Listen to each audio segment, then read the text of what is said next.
샬롬, 말씀 읽어주는 김기웅 목사입니다. 오늘도 기대하는 마음과 사모하는 마음을 가지고 하나님의 말씀 함께 읽겠습니다. 마태복음 23장 1절부터 12절까지의 말씀입니다.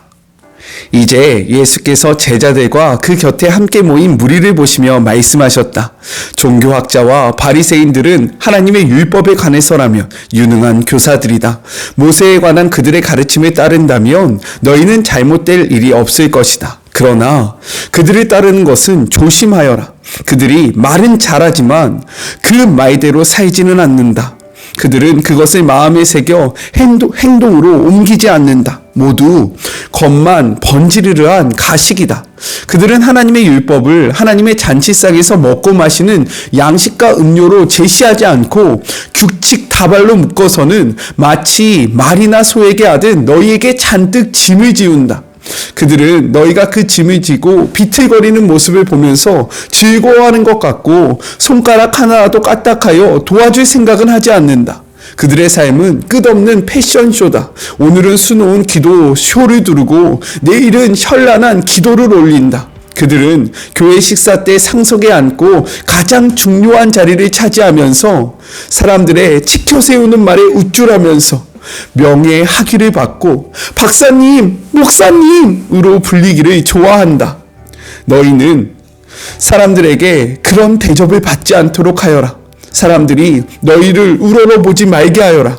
너희 모두에게 스승은 한 분이시며 너희는 다 동급생이다. 사람들을 너희 삶의 전문가로 여긴 나머지 그들이 시키는 대로 하지 마라. 그 권위는 하나님의 몫으로 남겨두고 그분이 명하시는 대로 하여라. 어느 누구도 아버지로 불려서는 안 된다. 너희 아버지는 오직 한 분이시며 그분은 하늘에 계신다. 또 사람들의 수의책에 넘어가 그들의 지도자가 되지 마라. 너희에게나 그들에게나 인생의 스승은 오직 한 분 그리스도뿐이시다. 돋보이고 싶으냐? 그러면 내려서서 종이 되어라. 목에 너무 힘을 주면 결국 숨이 턱에 차서 쓰러지고 만다. 그러나 너희가 너희 있는 모습 그대로를 기꺼이 인정하면 너희 삶은 더욱 가치 있게 될 것이다. 이것은 하나님의 말씀입니다. 오늘 말씀은 내용상 두 부분으로 나눠서 생각해 볼 수 있습니다. 먼저 첫 번째 1절부터 7절 말을 지키고 행위는 본받지 말라 라고 이야기하고 계십니다. 예수님이 무리와 제자들에게 특별히 서기관과 바리새인들에 관련된 말씀을 하세요. 우리 2절의 말씀을 같이 한번 읽어볼게요. 서기관들과 바리새인들이 모세의 자리에 앉았다라고 이야기합니다. 서기관은요, 성경을 해석하고 가리키는 일을 전문적으로 하는 사람을 의미합니다. 그리고 바리새인은요, 율법을 일상에서 어떻게 실천할 것인가를 고민하는 자를 뜻한다라는 거예요. 그렇게 오늘날로 치면 말씀을 학적으로 연구하고 가르치는 신학자와 교회에서 말씀을 선포하고 말씀을 우리에게 알려주는 목회자가 바로 이러한 자들과 같다라고 생각해 볼 수 있는 겁니다. 예수님은 이들이 모세의 자리에 앉았다라고 이야기를 해요. 성경학자들은요, 크게 이것을 두 가지로 생각하는데, 먼저는 당시 회당에는요, 마치 우리 강단에 이렇게 강대상이 있고 강대 의자가 있잖아요. 그런 것처럼 회당에 돌로 된 큰 의자가 있었는데 그것을 뜻한다라고 이야기합니다. 그리고 또 다른 이들은요, 모세가 율법을 해석하고 그리고 이스라엘 백성에게 가르쳤듯이 서기관들과 바리새인들이 그러한 역할을 감당했기 때문에 모세의 자리에 앉았다라고 이야기를 한다라고 이야기를 합니다.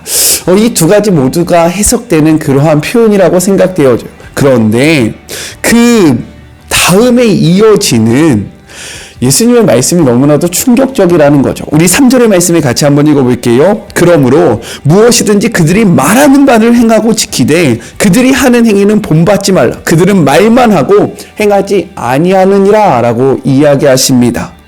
그들이 가르치는 것은 따르라는 거예요. 왜요? 그들의 가르침은 율법을 이야기하고 있기 때문입니다. 율법을 말하고 있기 때문에 그 가르침에 따르는 것은 문제가 안 된다라는 거예요. 그러나 그들의 삶은 쫓지 말라고 말씀하고 계시는 거예요. 왜요? 그들은 그들이 말했던 대로 살지 않았기 때문입니다. 그들이 선포한 대로 그들의 삶의 모습 속에서 그 말씀이 없었기 때문에 그것을 쫓아서는 안 된다. 우리가 앞에서 함께 묵상했듯이 마치 잎만 무성한 무화과 나무와 같은 것이 바로 그들의 삶이었다라고 이야기를 하고 있는 거예요. 구체적으로 더욱더 이렇게 말씀하십니다. 4절입니다. 또 무거운 짐을 묶어 사람의 어깨에 지우되 자기는 그것을 한 손가락으로도 움직이려 하지 않았으며 라고 이야기해요. 이들이 성경을 가리킨 것이 맞고 그 내용이 옳지는 하지만 그들은요, 성경 즉 율법이 이야기하는 핵심이 무엇인지, 하나님을 사랑하고 이웃을 사랑하는 것에 집중하는 것이 아니라 행위에 집중된 말씀을 전했다라는 거예요. 그렇기 때문에 이것은 하면 돼, 이것은 하면 안 돼, 이것은 하면 죄야, 이것을 하면 하나님이 기뻐해, 왜 이것을 해야 하고 왜 이것을 하지 말아야 하는지에 대해서 이야기하는 것이 아니라 행위로 우리들의 삶을 얽매였다라는 겁니다. 무겁게 하고요, 지치게 했다라는 거예요. 주의에 빠졌어, 너 지옥에 가는 거야. 왜 주의를 빠지면 안 되는지, 어떻게 하나님을 사랑해야 하는지, 이것에 대해서 이야기하는 것이 아니라 자꾸만 행위적인 모습을 이야기하니까요, 그 말을 듣는 사람들이 어떻게 됩니까? 그 말이 옳지만 이 행위의 모습이 너무나도 버거운 거예요. 너무나도 힘들어서요, 지쳐 쓰러져 간다라는 거죠. 그런데 예수님은 우리에게 무엇이라고 말씀하셨습니까? 마태복음 11장 28절과 28절부터 30절의 말씀 같이 한번 읽어볼까요? 수고하고 무거운 짐짐자들아 다 내게로 오라. 내가 너희를 쉬게 하리라. 나는 마음이 온유하고 겸손하니 나의 멍에를 메고 내게 배우라. 그리하면 너희 마음이 쉼을 얻으리니 이는 내 멍에는 쉽고 내 짐은 가벼움이니라 하시니 라고 기록되어 있습니다. 신앙의 여정에 짐은 있다라는 거예요. 그러나 이 짐이요, 무겁지 않다라는 겁니다. 오히려 삶의 그 무거운 짐을 가지고 내 앞에 나올 때 내가 너희들을 가볍게 하고 쉬게 할 것이다 라고 이야기했지만, 서기관들과 바리새인들은요, 반대로 했다라는 거예요. 그들의 삶에 더 어려운 율법이라는 것을 지어주면서요, 그들을 더 내밀었다라는 겁니다. 그러면서 더 나쁜 것은 무엇이냐? 그들은 손가락 하나 까딱하지도 않았다라는 거예요. 그들의 모습을 보면서 정죄했고요, 너는 그렇게 하면 안 돼 라고 이야기하면서 그들을 사랑하지 않았고 그들을 도와주지 않았고 자신의 모습을 더욱더 의롭다라고 칭하는 거에 집중하고 있었다라고 말씀하고 있는 거예요. 그들이 집중했던 삶의 모습에 대해서 이제 예수님은 이렇게 이야기하십니다. 5절의 말씀이에요.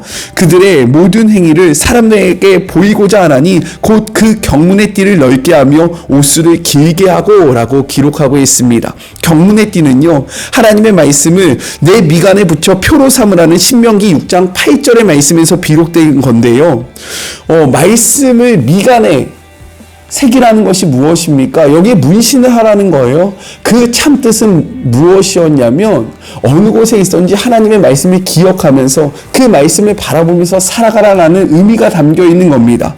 또한 옷술이 무엇이냐면요, 옷에 내리는 긴 술인데 이것도 마찬가지 의미였다라는 거예요. 이 술을 볼 때마다, 이것은 민수기 15장 37절부터 41절의 말씀에서 비롯된 건데요, 이 술을 볼 때마다 이들은요, 하나님의 말씀을 기억하면서 자신의 삶을 억제하고요, 자신의 의지대로 나아가는 것이 아니라 자신의 삶을 하나님께 복종시키는 그러한 의미로 술을 보라는 거예요. 마치 우리가 십자가 목걸이를 아름다워서 하는 것이 아니라 십자가를 갖고 다니면서 나는 그리스도인이고 이 십자가를 볼 때마다 내가 어떻게 살아야 하는지, 내가 무엇을 해야 하는지, 예수님의 그 사랑이 어떤지를 묵상했듯이요, 이러한 것을 통해서 더욱더 하나님을 묵상해야 하는데, 이들은요, 그것을 통해서 무엇을 했냐? 난 이만큼 말씀을 잘 지키는 사람이야, 난 이렇게 의로운 사람이야, 이를 통해서 하나님께 영광을 돌리는 것이 아니라 자기가 높여지고요, 사람들로 하여금 높임을 받기 위한 행동을 했다. 이러한 것을 해서는 안 된다 라고 말씀하고 계셨다라는 겁니다. 우리 이어서 6절의 말씀을 같이 한번 읽어볼까요? 잔치의 윗자리와 회당의 높은 자리와 라고 이야기합니다. 당시 풍습은요, 존귀한 사람일수록 잔치를 베푼 사람 가까이에 두었다라는 거예요. 그리고 또한 회당에서도 높은 사람일수록 말씀을 강론하는 사람과 중앙에 펼쳐놓은 율법 두루마리에 가깝게 앉았다라는 거죠. 그런데 이들은요, 그런 자리를 탐하면서요, 그런 자리를 요구했고 그런 자리에 서 있었다라고 이야기하고 있는 겁니다. 더 나아가서 7절입니다. 시장에서 문안받는 것과 사람에게 랍비라 칭함을 받는 것을 좋아하느니라. 시장에서 그냥 인사하는 것이 왜 문제가 됩니까? 라고 생각할 수 있어요. 하지만 이는요, 여기서 말하는 문화는 일반적인 인사가 아니었다라는 거예요. 마치 중요한 사람을 맞이하는 것처럼 예의와 경의를 표하는 것을 뜻하는 것이었습니다. 당시 일부 랍비들은요, 유대인의 마을을 방문할 때요, 온 마을 사람들이 나와서 자기를 그들의 부모보다 더욱더 존경한다라는 경의를 표할 것을 요구했다라는 거예요. 예수님은 이러한 서기관들과 바리새인들의 모습을 경계하라고 이야기합니다. 이 말씀 앞에 혹시 마음에 찔리는 저와 같은 분은 없으신가요? 우리의 삶의 모습에서요, 이러한 모습이 있었다면 우리는 그 삶의 모습으로부터 돌이켜야 한다라는 거예요. 특별히 저는 말씀을 가르치는 자 아닙니까? 말씀을 전하는 자이잖아요. 근데 저의 삶 속에서 예수님이 야, 너 말은 참 잘하더라, 말만 참 잘하더라 라는 이야기를 듣게 될까봐 너무나도 두려워요. 목회자들이 가장 두려워하는 게 누구냐면 바로 아내입니다. 아내를 두려워하는 이유가 무엇입니까? 우리들의 삶을 너무 잘 알고 있는 거죠. 그래서 설교할 때에 정말로 많은 사람들이 있는 것이 두려운 것이 아니라 자신의 아내, 사모가 앉아있으면 너무 두렵다라고 해요. 왜요? 야, 너 말은 참 잘한다 라고 이야기할까봐. 우리들의 삶이 그렇게 되지 않기를, 먼저 저의 삶이 그렇게 되지 않기를, 우리 살아가는 마리목의 성도님들, 우리 살아가는 마리목 가족들의 삶이 그렇게 되지 않기를 주님의 이름으로 축복합니다. 둘째, 8절부터 12절, 섬김받는 자보다 섬기는 자가 되라 라고 말씀하고 계세요. 예수님은 서기관들과 바리새인들의 썩어빠진 형태를 반면교사로 삼아 제자들에게 가르치세요. 8절의 말씀입니다. 그러나 너희는 랍비라 칭함을 받지 말라. 너희 선생은 하나요, 너희는 다 형제니라 라고 이야기합니다. 랍비를 문자적으로 해석하면요, 나의 위대한 자라는 뜻을 가지고 있습니다. 그러므로 랍비로 칭함을 받지 말라라는 것은요, 선생 대접, 존귀한 자로 대접을 받지 말라라고 이야기하고 계신 거예요. 왜요? 우리의 선생님은요, 우리가 아니라 오직 한 분 되신 하나님밖에 없다라고 이야기하고 있는 겁니다. 이어서 9절입니다. 땅에 있는 자를 아버지라 하지 말라. 너희의 아버지는 한 분이시니 곧 하늘에 계신 이시니라 라고 이야기합니다. 당시 아버지라 라는 이러한 표현은요, 상대방을 향한 최고의 경의의 표현이었다라는 거예요. 열왕기하 2장 12절을 보면요, 한번 찾아서 읽어보시기 바랍니다. 엘리사가 불마차를 타고 떠나는 엘리야를 보면서요, 내 아버지여 라고 이야기를 한다라는 거죠. 그리고 잠언의 상당한 부분이 스승과 제자 사이를요, 아버지의 아들 관계로 표현하고 있다라는 겁니다. 그렇기에 이는요, 우리를 낳아준 아버지로 부르지 말라라는 것으로 오해해서는 안 되는 겁니다. 스승과 제자 사이를 나타내고 있다라는 거예요. 만약에 이 말씀을 근거로 우리를 낳아주신 아버지께 나는 이제 더 이상 아버지를 부르지 않겠습니다 라고 이야기한다면, 10계명 중에서 제5계명이 무엇입니까? 내 부모를 공경하라 라는 그 계명은 없어져야 한다라는 거예요. 이것은 스승과 제자 사이를 나타내고 있다는 것 기억하시기 바랍니다. 이러한 배경 속에서 예수님이 부모를 제어한 그 누구라도 아버지라 부르지 말라 하신 이유는 무엇이냐? 우리의 아버지는 오직 한 분, 곧 하늘에 계신 하나님이라는 거예요. 그리고 우리 모두는요, 한 분 대신 하나님을 아버지로 모신 형제고 자매라는 거죠. 형제고 자매라는 것은요, 높고 낮음이 없다라는 겁니다. 너희들은 다 똑같은 자들이다. 누구 한 명이 너희들의 아버지가 될 수 없다라고 이야기하고 계시는 거예요. 그리고 10절입니다. 또한 지도자라 칭함을 받지 말라. 너희의 지도자는 한 분이시니 곧 그리스도시니라 라고 이야기합니다. 지도자는요, 앞서가다, 인도하다라는 의미로 앞서가는 사람, 인도하는 사람을 나타낸다라는 거예요. 그렇기 때문에 우리는요, 지도자가 될 수 없다라는 거예요. 왜요? 우리의 삶의 인도자는 오직 한 분 대신 예수 그리스도밖에 없는 겁니다. 믿으십니까? 그런데 우리는요, 선생으로 불리기를 좋아하고요, 아버지라 불림을 받고 싶고요, 지도자가 되고 싶어 한다라는 거예요. 그런데 중요한 것, 우리에게 선한 것이 있습니까? 아니요, 우리에겐 선한 것이 없어요. 우리가 누군가를 우리의 것으로 가르칠 수 있겠습니까? 아니요, 절대로 그럴 수 없다라는 거예요. 우리의 삶을 인도하시고 우리의 삶을 이끄시고 우리의 삶을 주장하고 우리가 따라가야 하는 한 분은요, 오직 하나님밖에 없으니까 너희들은 너희 스스로 안에 높고 낮음을 정하지 말고 너희들의 기준으로 다른 사람들을 가르치지 말고 너희들의 생각을 다른 사람에게 강요하지 말고 너희는 모두 하나고 한 분 대신 예수님을 쫓아가는 삶을 살아가야 하는 것이 바로 믿는 자의 삶이다 라고 말씀하고 있는 거예요. 그래서 교회에서 서로를 향하여 무엇이라고 부릅니까? 형제님, 자매님. 이것이 무엇이냐면요, 우리는 한 부모를 둔, 우리가 쫓아가야 될 것은 한 분 대신 하나님이다 라는 고백을 담고 있다라는 겁니다. 왜 교회에서 쑥스럽게 형제님, 자매님 부르는지 이해가 되시죠?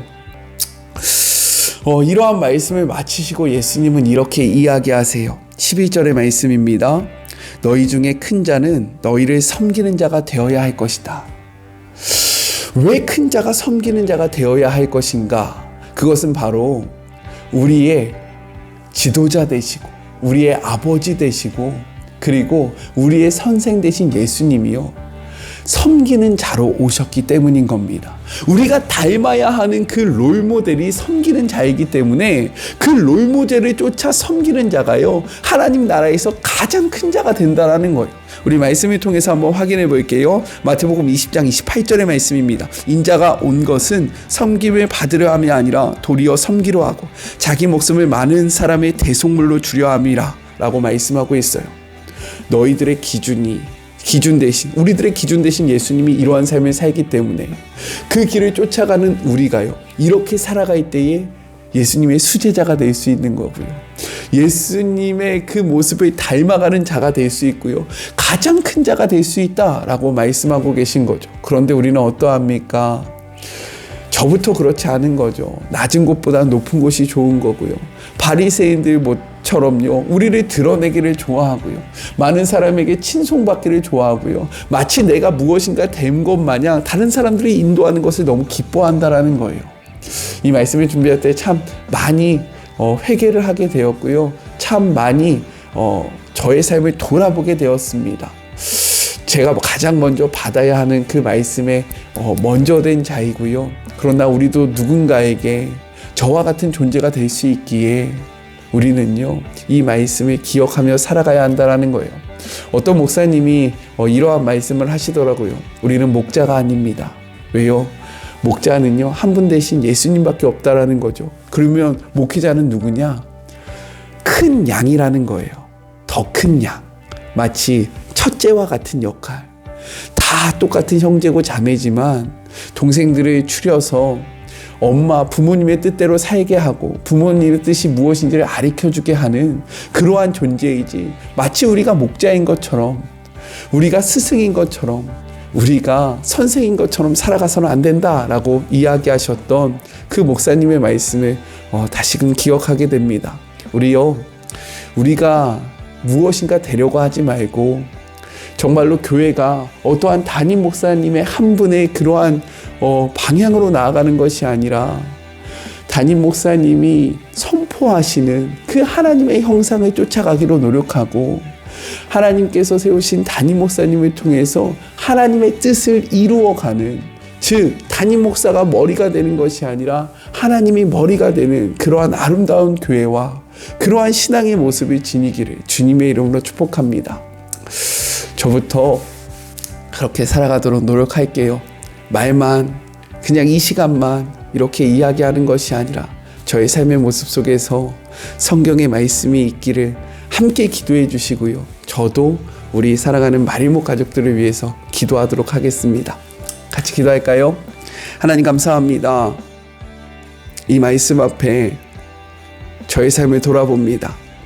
저의 삶이 서기관들과 바리새인들과 같았음을 고백합니다. 주님, 이러한 자들의 삶을 본받지 말라고 하셨사오니 몸부림치며 저의 욕망과 저의 자신의 그 욕심과 싸우며 주님의 뜻대로 살아가기 위하여 노력하는 우리 모두가 될 수 있도록 축복하여 주시고 함께하여 주시옵소서. 우리는 목자가 될 수 없고 아버지가 될 수 없고 지도자가 될 수 없습니다. 이 사실을 기억하며 주님의 뜻대로 살아가도록 모두 노력하는 주의 자녀들 되게 하여 주시옵소서. 함께 하시 주님을 바라보며 거룩하신 예수님의 이름으로 간절히 기도드립니다. 아멘. 우리는 목자나 아비나 지도자나 선생이 될 수 없어요. 이 모든 것은 한 분 되신 하나님이시고요.